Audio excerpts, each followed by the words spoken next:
वो हमें सिखाया करते थे, अच्छे कर्म करो, अच्छा फल मिलेगा। गवर्नमेंट कॉलेज लुधियाना में चले गए, वहां पढ़ाई की 11वीं 12वीं की। उसके बाद पटियाला पढ़ाई हुई मेरी। इस तरह हम अपना कार्य ईमानदारी से करें, निष्ठा के साथ करें, मंजिलें अपने आप मिल जाती हैं, रास्ते अपने आप खुलते चले जाते हैं। आज किससे जेडी न्यूज में आज जिनकी बायोग्राफी पर चर्चा की जाएगी, वो न केवल एक सामाजिक कार्यकर्ता है, बल्कि उन्होंने अपना जीवन प्रेरणादायक जीवन जीने का प्रयास किया है। सामाजिक रूप से अगर उनकी वैल्यूएशन देखा जाए तो वो कभी वृक्षारोपण करते हैं, उसमें सहभागिता निभाते हैं, कभी पॉलिथीन मुक्त करने के लिए आप लाखों थैले बांट देते हैं, गड्ढा मुक्त करने का जैसे सरकार दावा करती है तो आप तसला उठाकर बजरी सीमेंट रेत उठाकर सड़कों के गड्ढों को भांपने का ढकने का काम करते हैं। ब्लड डोनेट की अगर बात की जाए, हमारे सहारनपुर जनपद में ही नहीं, देश प्रदेश और विदेशों में जिन्होंने नाम रोशन सहारनपुर का करने का कार्य किया है, 156 बार अभी तक ब्लड डोनेट कर चुके हैं। और ताजगी स्फूर्ति ऐसी जैसे 17-18 साल का कोई युवा जीवन जी रहा हो, इतनी ताजगी और इतनी स्फूर्ति उनके अंदर है। हम बात कर रहे हैं दिव्य शक्ति अखाड़ा के आचार्य संत कमल किशोर जी।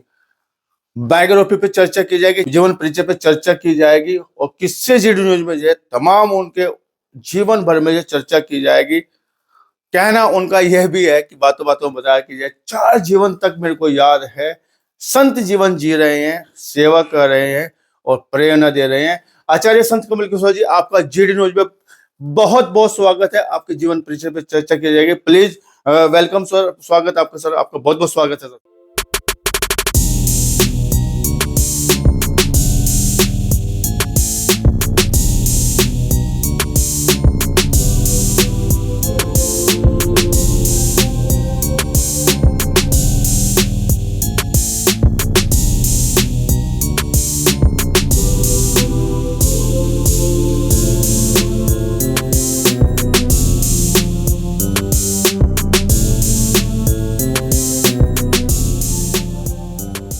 किससे जेडी न्यूज में आपका बहुत बहुत स्वागत है। आचार्य संत कमल किशोर जी, आपका जीवन परिचय पर बातचीत की जाएगी, बायोग्राफी पर बात की जाएगी और आपके बचपन से लेके पूरा जीवन परिचय जो हम अपने दर्शकों के लिए, जिससे वो अभी तक जो है अनभिज्ञ हैं उन पहलुओं से जो आपने किसी को नहीं बताया, आज उन पहलुओं पे, उन राजदार बातों पे भी चर्चा की जाएगी।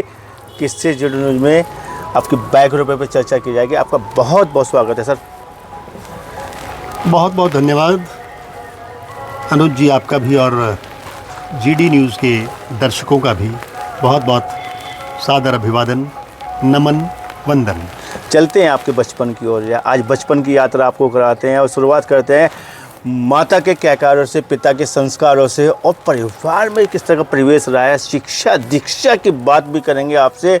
तो स्टार्टिंग ऐसे करते हैं कि माँ की गोद जो अति प्रिय होती है बच्चे को, वहाँ से हम शुरुआत करते हैं। जब से आपने होश संभाला है, प्राइमरी एजुकेशन की हम बात करेंगे, परिवार की हम बात करेंगे, थोड़ा चर्चा करने का बात करें, क्योंकि हमारे दर्शक जानना चाहते हैं आचार्य संत कमल किशोर जी, आचार्य संत कमल किशोर बने कैसे हैं। अनुज जी, मेरा जन्म यहीं पे सरकारी अस्पताल में हुआ है जी, सहारनपुर में ही। जी जी। पिताजी नौकरी करते थे जी पोस्ट एंड टेलीग्राफ डिपार्टमेंट में। जी जी। तो केंद्रीय सरकार के अंतर्गत आता है, तो जहाँ जहाँ होता था पोस्टिंग हो जाती थी उनकी।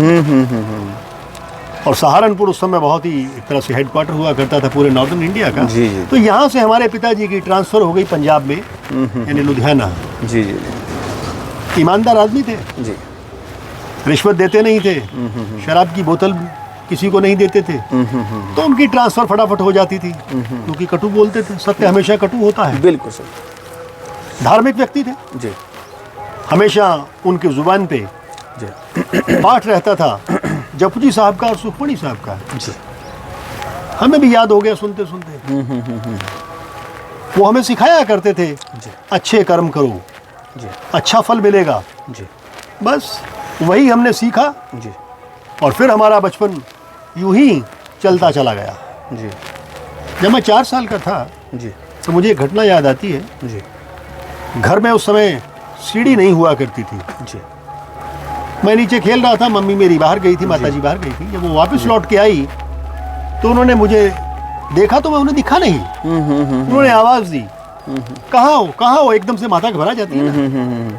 तो मैंने छत से वो आवाज़ दी उनको, मैंने कहा मैं यहाँ पे हूँ। माता जी ने देखा ना कोई सीढ़ी है लकड़ी की, ना लोहे की, ना कोई बनी हुई सीढ़ियाँ हैं, तो ये ऊपर गया कैसे? कहने लगे तो ऊपर कैसे पहुँचा? मैंने कहा ऐसे। और जिस मूढ़े पे मैं बैठा था वही मूढ़ा मुझे आराम से नीचे लाके उस मूढ़े ने छोड़ दिया। मुझे कुछ कुछ अपना पिछला 4 जन्म भी याद है मुझे, कैसे मेरा जीवन बीता हो। इसलिए पिछला जन्म मेरा वाराणसी में था। इस तरह से क्या होता है कि दिमाग पे कुछ चीज़ें छप जाती हैं, जैसे आपके वीडियो कैसेट पे या ऑडियो कैसेट पे, जी जी या हमारे पास अगर कोई पेन ड्राइव है उस पर जो छप जाती हैं चीज़ें, जी इसी तरह से दिमाग में भी एक चिप होती है, उसमें बहुत चीज़ें छप जाती हैं, याद रह जाती हैं। पिताजी की ट्रांसफ़र हो जाती थी, जी। कभी कहीं तो कभी कहीं। जी बचपन मेरा लुधियाना में गुजरा, हलवारा में गुजरा, रायकोट में गुजरा, जी और फिर वहीं से आगे की ओर अपनी यात्रा हमने शुरू कर दी। मैं Ayurvedic college, government Ayurvedic college Patiala में चला गया। वहाँ मैंने अपना कोर्स किया। कोर्स करने के बाद फिर यहाँ सहारनपुर में माताजी बोली कि सब इकट्ठे हो जाओ। उससे पहले पूना चला गया था। पूना में कुछ समय फिल्म लाइन में गुजारा। अच्छा।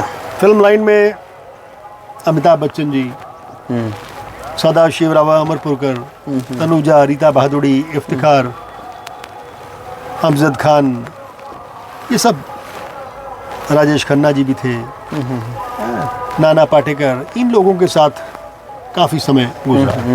वहीं पर मेरी मुलाकात ओशो भगवान रजनीश से हो गई। बातें करते करते करते करते न जाने उन्होंने मुझ में क्या देखा, हम दोनों इकट्ठे हो गए, एक ही कमरे में रहे। 2 साल गुजर गए। उनके विचारों और मेरे विचारों में काफ़ी समानता थी। बड़ा अच्छा लगता था मुझे उनका साथ, भले ही उम्र बहुत छोटा था ना। तो इस तरह से अध्यात्म की तौर में चला आया। फिर पंजाब में आपने देखा कि आतंकवाद फैल गया था। वहाँ से मदर फादर यहाँ आ गए, सहारनपुर आ गए, क्योंकि सहारनपुर में हमारी बहुत सी रिश्तेदारी है। यहाँ आ गए।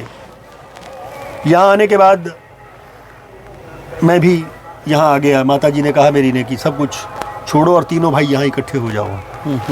हम तीनों भाई यहाँ इकट्ठे हो गए आके नवीन नगर में अपना स्थान बना लिया। और तब से मैं सहारनपुर में ही हूँ। बड़े भाई साहब फिर लुधियाना लौट गए। ये तो है मेरे बचपन की कुछ बातें जो मैंने आपको बताई। इसके बाद फिर मेरा अध्यात्म की ओर रुचि थी, वो बनती चली गई। बात आपने बचपन की बताई है, लेकिन साथ साथ आपने इसमें जोड़ दिया है 4 जन्मों का किस्सा भी। और किस्सों की चर्चा जो है जेड न्यूज़ करता है। आपकी बायोग्राफी जब होती है तो उसमें जो है किस्से जेड न्यूज़ के साथ में जो है वो किस्से कैसे थे, जब उसमें जो है 4 जन्म पुरानी बातें आप बता रहे हैं। बाबा की नगरी में आपने जो है पहला जन्म बता रहे हैं। इस तरह की यादगार आपके जो पिछले जन्मों की रही है? बड़ी अच्छी यादगार है। एक ब्राह्मण परिवार था जिसमें मैंने जन्म लिया था। हीरा लाल जी थे, 80 घाट के पास रहते थे। वहाँ मेरा जन्म हुआ था। मैंने पता भी किया वहाँ जाके। एक बार मैं गया वहाँ पे, पूछा तो पुराने लोगों ने उस समय मुझे बताया। उस समय में मैं 12वीं कक्षा के बाद यहाँ गया था गवर्नमेंट आयुर्वेदिक मेडिकल कॉलेज में।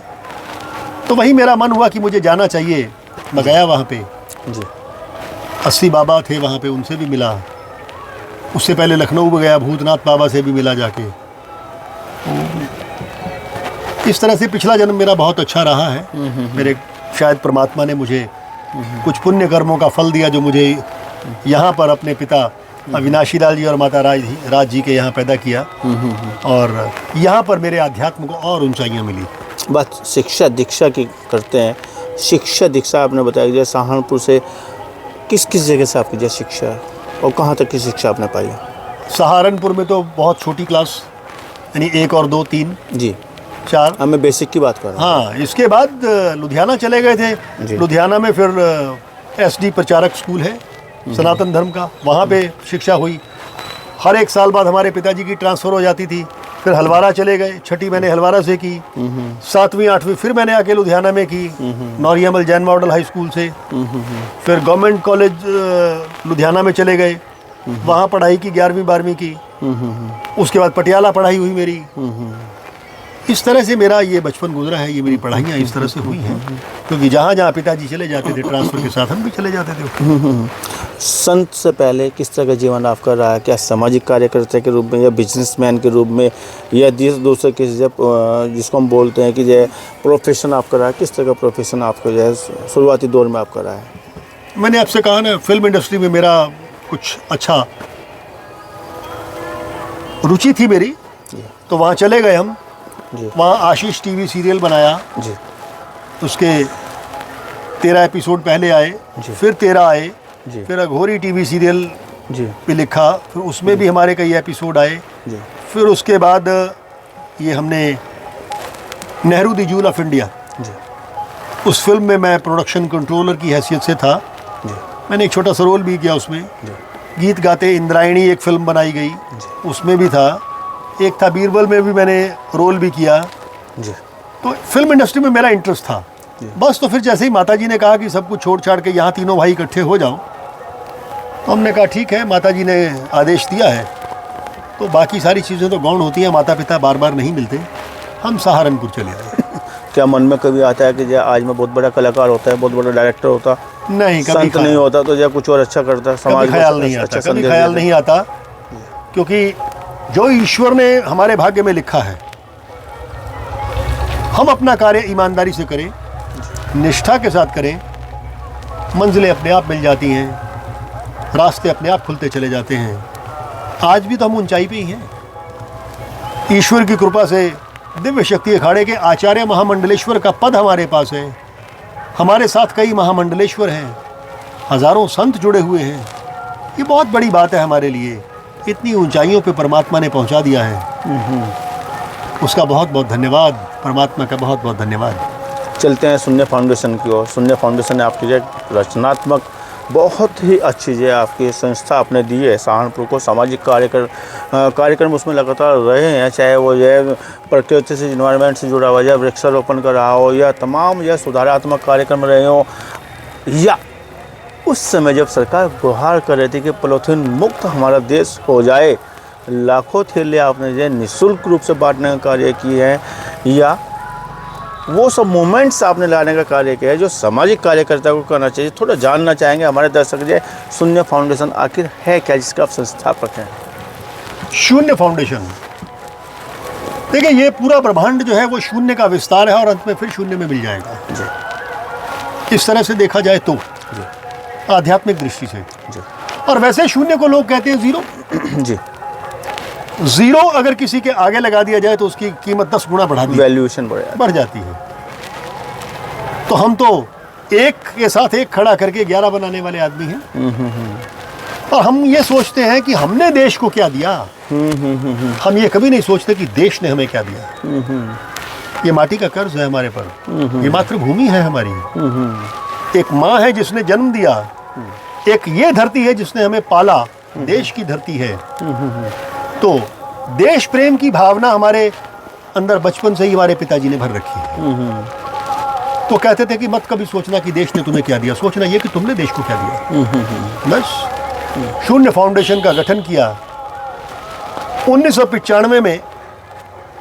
परमात्मा का एक तरह से साक्षात्कार हुआ। बड़ा बेचैन था उस दिन मैं, रात को लेटा, नींद नहीं आई। आंखें बंद करूं तो सामने कुछ दिखाई दे, खोलूं तो भी वही दृश्य दिखाई दे। दिखाई क्या दे रहा है कि इंग्लैंड खत्म हो रहा है, ज्वालामुखी फट रहा है, गया। अमेरिका भी खत्म हो रहा है, देश नष्ट होते जा रहे हैं, युद्ध चल रहे हैं। और ऐसे ऐसे युद्ध चल रहे हैं जिनकी कल्पना भी की नहीं है, भयावह कल्पना। बड़ी से बड़ी बिल्डिंग्स खंडर होती जा रही हैं। ये 1995 की बातें बता रहा हूँ आपको। एकदम से विरक्ति सी उठी मन में और परमात्मा का साक्षात्कार हो गया। लगा कि अब कुछ पाने को बचा नहीं, कुछ नहीं पाना है मुझे। उसके बाद मैं जब भी कोई किताब पढ़ता, कोई ग्रंथ पढ़ता, तो मुझे लगता कि ये तो मैंने पहले ही पढ़ा हुआ है। जिस भी किसी मंदिर में जाऊं, जहां किसी तीर्थ में जाऊं, तो मुझे लगा ये तो मैंने पहले भी देखा हुआ है। तो ये मेरे साथ ये भी घटना घटी। शून्य फाउंडेशन में कई लोग हमारे साथ जुड़े। नीना धिंगड़ा जी हमारी बहन बनी, वो भी हमारे साथ जुड़ी फाउंडर मेंबर के तौर पे। हमारा बेटा जुड़ा, हमारी पत्नी जुड़ी। करते करते करते करते शून्य फाउंडेशन ने सोचा कि अब हमें कुछ करना चाहिए। हमने सबसे पहले चलाया रक्तदान के शिविर कि रक्तदान, क्योंकि एक रक्त बचाए 3 या 4 जान। और रक्त किसी फैक्ट्री में नहीं बनता।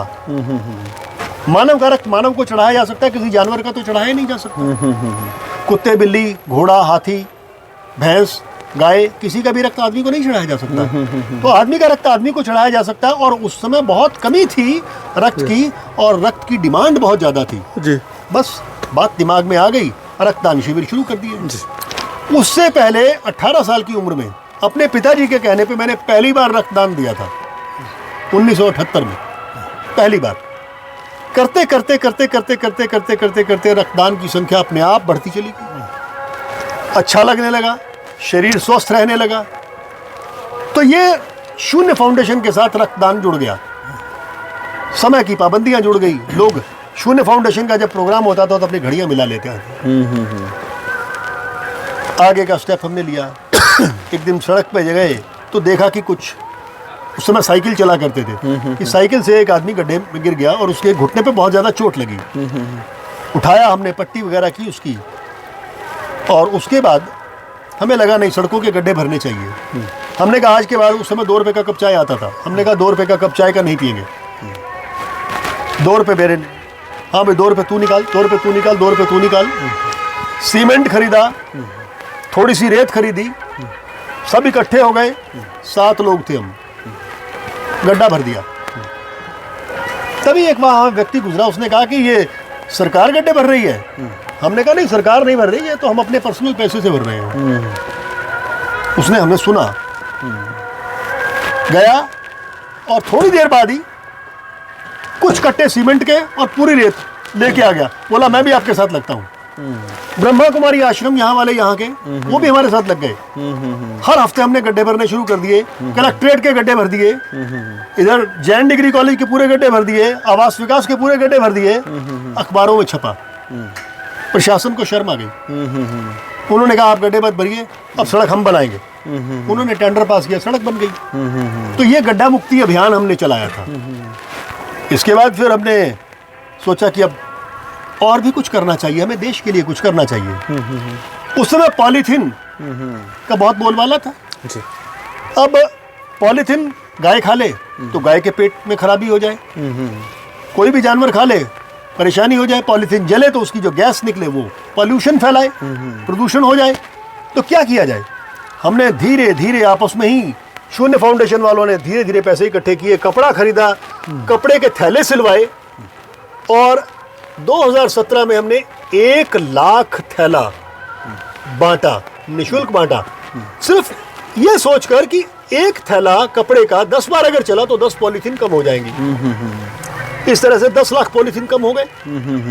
ये अभियान हमने चलाया और उसके लिए हमारा शून्य संस्था का नाम बड़े गौरव का विषय है कि इंडिया बुक ऑफ रिकॉर्ड्स में भी दर्ज हुआ।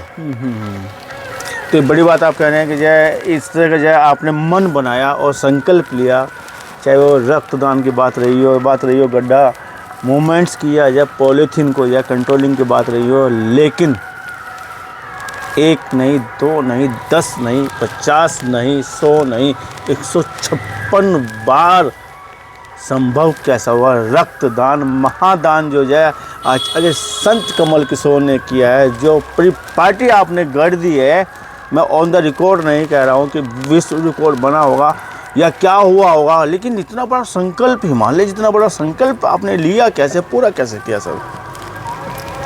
यहाँ से घंटा घर जाना हो तो पैदल जाना हो तो एक कदम चलेंगे वो 18 इंच का या 20 इंच का ही तो होगा। बस वही धीरे धीरे छोटे छोटे कदम हम चलते रहे, रक्तदान करते रहे, लोगों को प्रेरित करते रहे, कभी कैंप लगा दिए, वो प्रेरणा देते देते देते जब 126 बार हुआ तो इंडिया रिकॉर्ड बना हमारा, इंडिया बुक ऑफ रिकॉर्ड्स में नाम दर्ज हुआ। जब 144 बार हुआ तो एशिया बुक ऑफ रिकॉर्ड में नाम दर्ज हो गया। जब 148 बार हुआ तो world book of bravo book of world records में भी हमारा नाम दर्ज हो गया। बस फिर 152 पे, 153 पे, फिर अब 156 पे, अब आयु हो गई हमारी 67 वर्ष से ऊपर हो गई। तो 65 वर्ष के ऊपर वालों का रक्त लेते नहीं है, नहीं लेते हैं। फिर भी अगर किसी को ज़रूरत पड़े तो हम अब भी रक्त देने को तैयार हैं, हमारी बाजू तैयार है। अगर हमारी ज़िंदगी में कोई फ़र्क नहीं पड़ता, अगर किसी का जीवन बचता है और हमें कुछ नहीं होता तो हमें रक्त दे देना चाहिए। और हम सभी से कहते हैं भैया रक्त दे दो, क्या फ़र्क पड़ता है। और आप देखें कि मैं अभी भी आपके सामने बैठा हूँ, स्वस्थ बैठा हूँ, नया रक्त बनता है। सुबह बोल रहा था मैं आपको कि आपकी जवान है, अभी 17 साल के जवान। ये आपका बड़प्पन है जो आप हमें 17 साल का जवान मान रहे हैं। आप उस परिपाटी को पूरा करते हैं सर। तो लोग बाग खून निकाल रहे हैं, खून चूस रहे हैं अलग अलग माध्यम से, आप जो खून से जान बचा रहे हैं। ऑलमोस्ट आज तक कितना ब्लड डोनेट करा चुके होंगे उन लोगों के लिए जो लोग जो है खून के लिए तड़प रहे हैं, जान की बख्शिश हो जा रही है जब आपका खून उनके रगों में दौड़ जा रहा है। कितना मोमेंट्स आपने अपने माध्यम से पूरा किया होगा सर?